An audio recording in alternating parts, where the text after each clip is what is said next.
For this lecture in the political ideologies class, I wanted to delve a little bit deeper than what we have in the textbook and talk a little bit about cults and conspiracies. And I'm putting these together in one lecture because there are some commonalities between these two types of behaviors. So let's talk a little bit about religion in general, since cults do tend to come from forms of religion. So religion is a unified system of beliefs and practices for recognizing the sacred or supernatural. Very normal for humans to believe in a religion. Somewhat of an inherent desire for us to try to cope with the unknown. The sacred encompasses elements beyond natural life that inspire awe, respect, fear, so that we would comply with these doctrines in order to do what the doctrine wants us to do and live beyond this life, is what we're trying to ask what goes on after this life. It is a cultural universal, 4 billion in the world. It's rising. It belong to some form of a religion. The two biggest religions are Christianity and Islam, and within a couple of decades or less, they will be approximately equal as far as their number of adherents in the world. Christianity is declining slightly. Islam is increasing.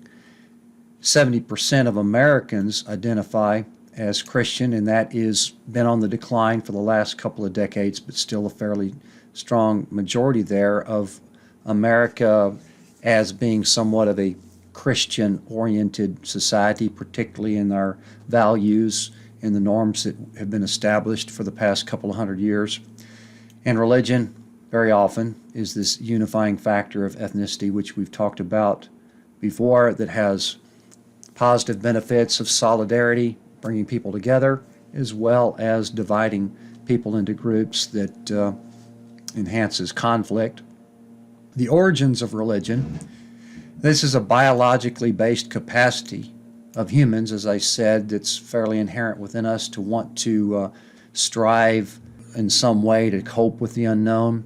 It also kind of comes out of a moral instinct, which we want to, might even be somewhat out of wanting to survive, but doing what's right in order to survive with other humans, somewhat of intuition, and grew out of this concept of reciprocity, which predates pretty much everything else as far as how humans treat each other, treat you like I would want to be treated.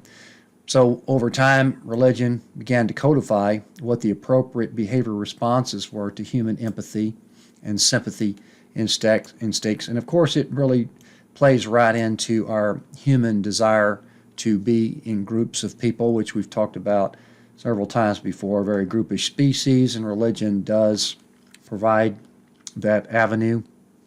Also, early on, there was ideas that all objects had some form of a spirit. This was called animism. What tried to explain how things in nature existed and behaved. The very prominent anthropologist DeWall here, from one of his works, says that humans distinguished not so much by morality, but by capacity for thinking in terms of universal rules. So as we are born and socialized into a society that has predominant religion, or the parents are prescribed to this religion, well, you are being socialized in terms of obeying those universal rules. No religion can be considered any more logical than or evolved than any other religion. So they're all kind of on the same playing field as far as that goes. Looking at the basic types of religious organizations that will get us to the cults that we'll be looking at here in a minute. The ecclesia is a religious organization that claims to include most or all members of a society and is recognized as the national or the official religion, so it's very unified in that religion. We've got several examples here. Islam, Buddhism in Thailand, another form of ecclesia.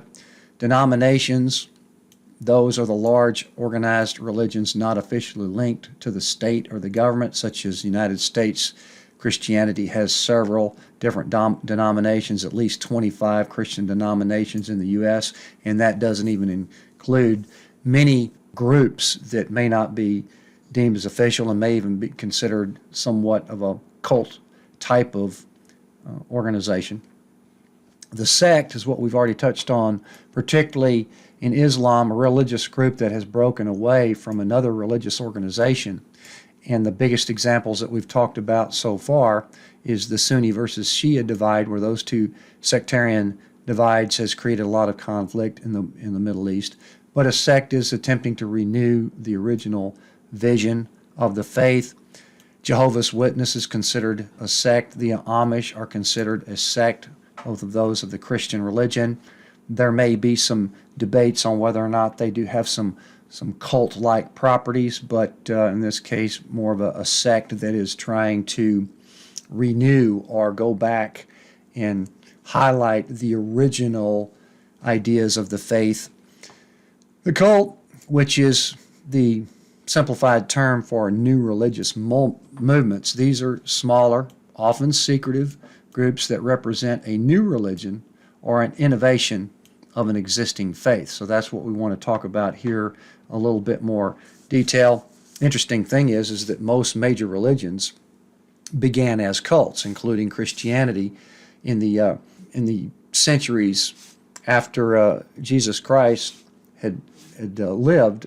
That was a very much persecuted cult in Rome in particular, and there was a very interesting transition of events that led Constantine in particular to flip-flop on that and kind of embrace Christianity as the official religion of the Roman Empire, and that's what really was a major turning point in those days. Just a quick review of Chapter 8, where we talked about liberation theology, because religion does provide considerable motivation for humanitarian acts, infusing it with political action, going beyond traditional religious goals. So we want to remind ourselves of that, even though we are going to be getting into some a little bit more aberrant behavior with respect to religious cults. But liberation theology, which is providing more attention to the poor and the oppressed, using your religious resources and motivations to do that. For example, Catholic Charities USA, despite the problems that the Catholic Church has had in the past few decades, still one of the biggest charities in the world. 4 to 5 billion annually is spent on social services, and that doesn't include a lot of the local dioceses. In Catholic Charities, as far as this particular group itself, is the third biggest nonprofit charity group in the United States, behind United Way and Salvation Army. But let's talk a little bit about cult behavior, and there have been some very disastrous results from cults, so that's why we want to delve into what might be some of the things that would influence people to join cults. But looking at some examples there, most notoriously the Manson family that led to the Tate LaBianca murders in 1969, probably one of the most famous crimes in American history. Manson, a very charismatic leader that brought in a lot of the hippie generation at that time, perhaps was looking for something in lieu of their normal traditional families. Jim Jones started a church in San Francisco that started to have some questions asked about it because of some of the strange behaviors that were going on and the property that was being kind of confiscated from its members. So he fled to Guyana and opened his church down there. And there was still scrutiny. There was lots of letters and family members wanting to know what was going on down in Guyana. And there was a California congressman, Leo Ryan, who organized a trip to go down there and meet with Jim Jones. And they took a tour and they were observing the activities of the compound there in Jonestown. Things seemed to be going pretty well, but towards the end of that day, a few people came up to Congressman Ryan and asked, is it okay if I go with you? So he started to get a bad vibe, and he agreed to have a few people come along with him, but then they kind of hastily left to go back to the airport, the airfield a few miles away, and that's when Jim Jones lost it and started the proceedings for a mass suicide where over 900 people committed mass suicide by drinking cyanide-laced Kool-Aid. Now, clearly some of those people may have felt like that they were forced to do it, but clearly a lot of people were caught up, as we've seen numerous examples, caught up into this to where they would be willing to commit suicide. This just is an astounding number. Also, that occurred during that day is that Jim Jones sent his soldiers out to intercept Congressman Ryan at the airfield, and shots were fired, and Congressman Ryan was killed in that encounter there, along with 3 reporters.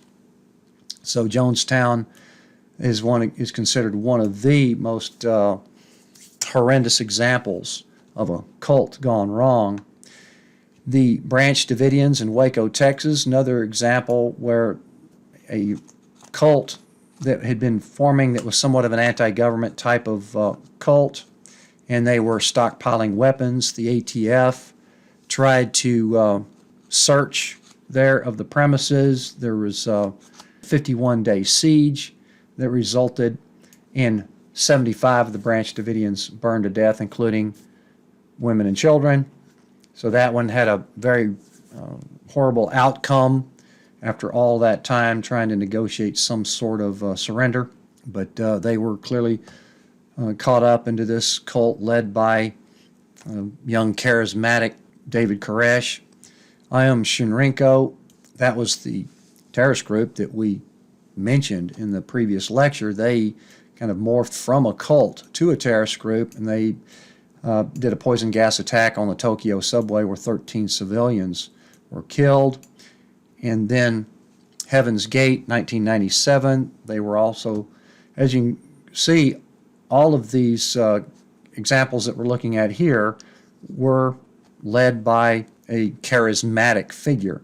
In this case, the Heaven's Gate cult was influenced by this leader here who had ideas that the next phase of life would be in space and with the aliens. And so when Halley's Comet came along, 39 of them actually put plastic bags over their head and committed suicide. For the purpose was to get on the tail of that comet and go to the next life. So these are just some examples of cults gone wrong. Other fairly notable examples: the Children of God, the 1960s so-called hippie cult, living on communes, and had lots of charges of child and sexual abuse during that period. The Moonies may have been familiar with the Moonies, Reverend Sun Young Moon, another charismatic leader who considered himself a prophet on this earth, and was started what is called the Unification Church, which he wanted to literally unify humanity under his prophetness, and was very big on families. And one of his biggest things that he was known for was these huge mass weddings, of course, where it would increase the membership of his church as well. And he was eventually convicted of tax evasion. I personally had an acquaintance in college that just disappeared, and I kind of wondered what happened to him. Disappeared for a couple of months, and somebody had mentioned that he'd joined the Moonies. And then towards the end of the semester, I just kind of saw him in the lobby, and he literally looked like a zombie. Didn't get a chance to talk to him, but definitely something looked different. Now, debates continue as to any group that breaks from a mainstream religion. Are they a cult or are they not a cult? There's questions that still surround the Church of Scientology and some religious sects, even such as the Latter-day Saints, have some polygamous sects where that they have been under scrutiny for child abuse, pedophilia. But again, we have to kind of look at these on a case-by-case basis as to what's going on in these any of these particular groups here. So let's talk about what are some of the common habits of mind of people who would be influenced by getting into a cult or to engage in conspiratorial beliefs, which we'll talk about a little bit more here in a minute. First of all, is the need to reduce complexity to good versus evil. Touched on this before in our lecture on the tendency to discount science. This is something that human beings are kind of conducive toward. Either or, don't like that gray area, knock it down to right versus wrong or good versus evil. That makes it simpler. A common habit of mind is what starts some of these, particularly conspiracy theories, is the distrust in government. Another one, particularly with the cults, is melding this political populism with this end is near religiosity, which tends to attract people to cults that say that the world's about to end, so let's get ready. And the rejection of logic and rational discourse is one of the common factors here that we see amongst this type of behavior. Another thing is that cult membership in particular is the members are pretty high in conformity, needing to belong to a group. The drive for social connectedness, whatever may be driving that, it could vary a lot of ways as far as why somebody feels like that they need that to join this particular group to get that social connectedness or to overcome some form of isolation. We have already talked about this common theme of a charismatic leader that tends to hold sway and influence people. They put themselves into this almost a kind of deification type frame where people are increasingly enamored with them, and then their ego weakens and they become a little bit more dependent on this charismatic leader, and there's tactics that leaders can do to break someone down and then build them back up to be a follower of them. Also, some other things that are correlated to cult membership: insecure attachment history combined with positive world assumptions. So looking for a way to better your life, or what is out there that I'm looking for that I'm missing, but yet at the same time there's some sort of insecurity that brings them to this particular group that is selling them these positive outcomes. Looking at conspiratorial beliefs, there's some other common elements together for conspiratorial beliefs, particularly this idea of a lone assassin, because one of the biggest sources of conspiratorial beliefs are assassinations, to where people have a difficulty accepting that one lone gunman pulled this off. So, for example, that's just too much to contemplate that one unhinged person can accomplish this. So therefore, that's not satisfying to us.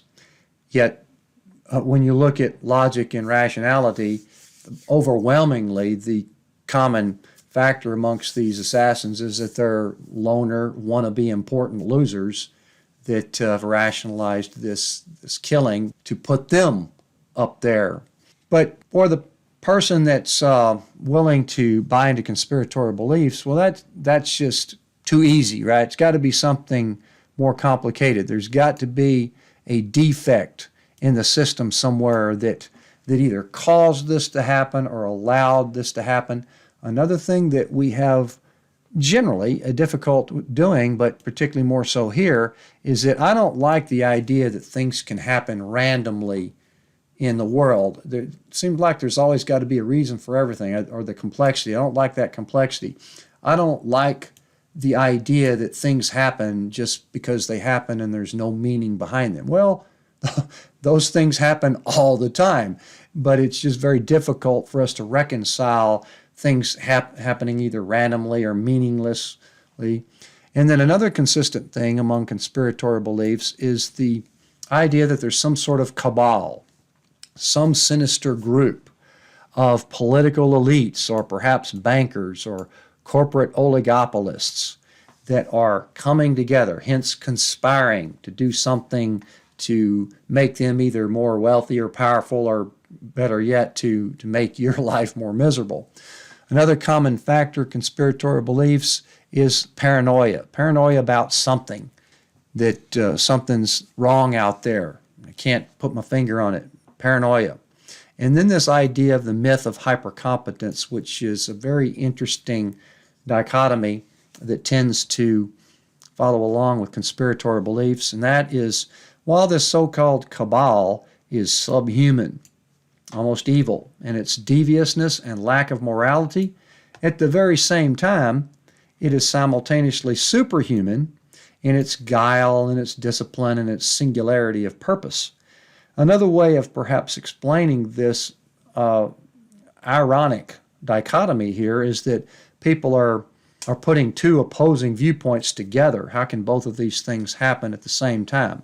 For example, the idea that government is incompetent, very common theme amongst conspiratorial beliefs, yet same time deftly able to pull off this complex coordinated plot that is working against you.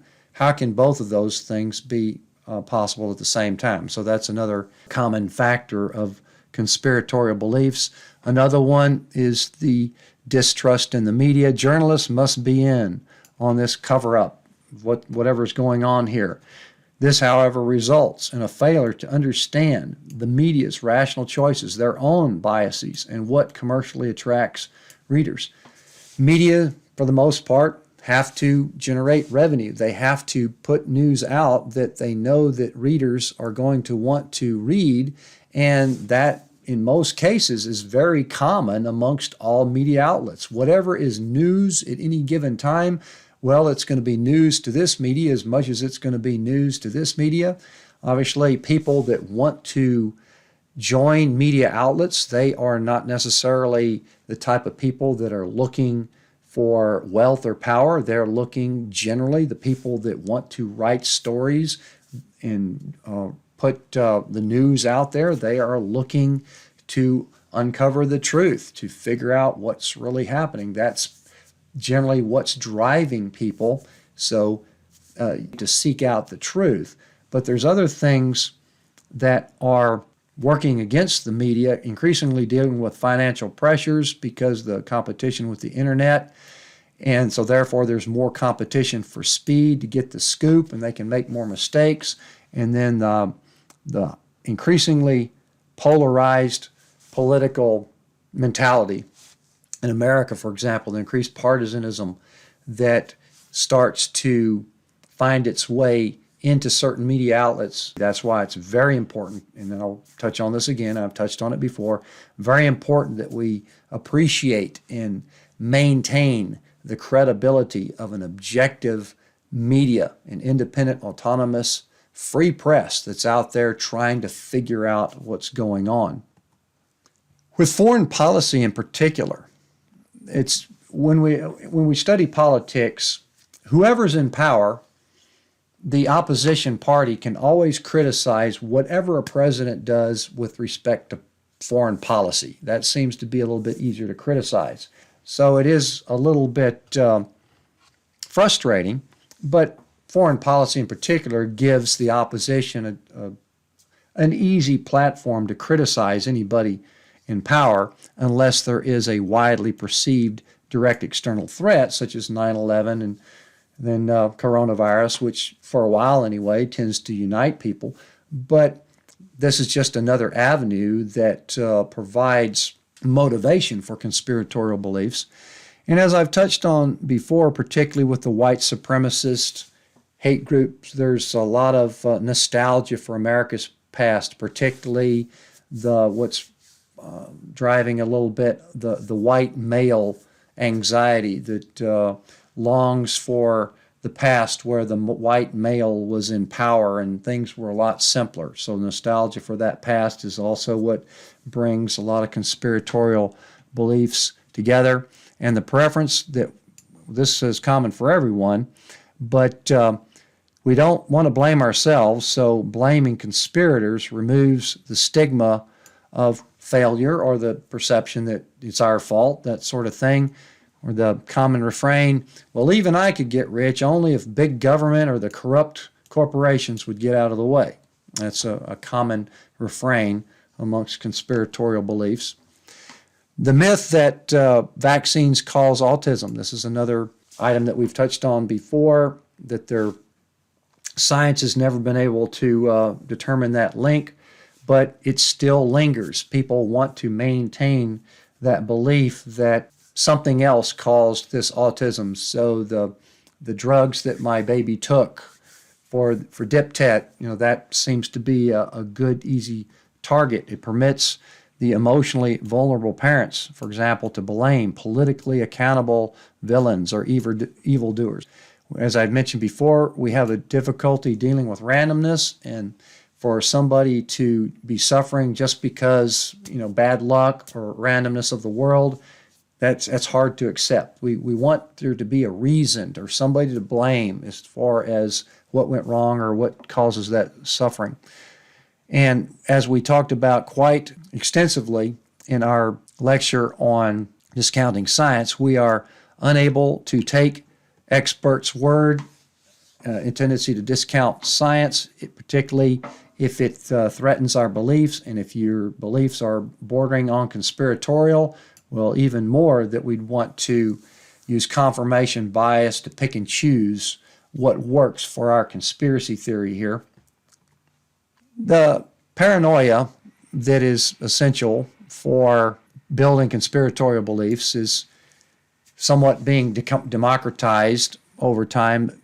Back in the 80s, there was the repeal of the Fairness Doctrine, which the FCC was trying to get radios and newspapers and TVs to provide equal airtime for political viewpoints. That was very hard to monitor that. There was some ideology out there that said, well, that's actually hindering free speech. If we just let people say whatever they want as much as they want, that would be a little bit more democratizing. And so what happens as a result of that is that talk radio exploded not long after that, and now we have entire industry of people literally just spouting their own ideological beliefs 24 hours a day, debatable of how productive that may be as far as getting information out there from all sides, but it also does fuel the confirmation bias of people that are already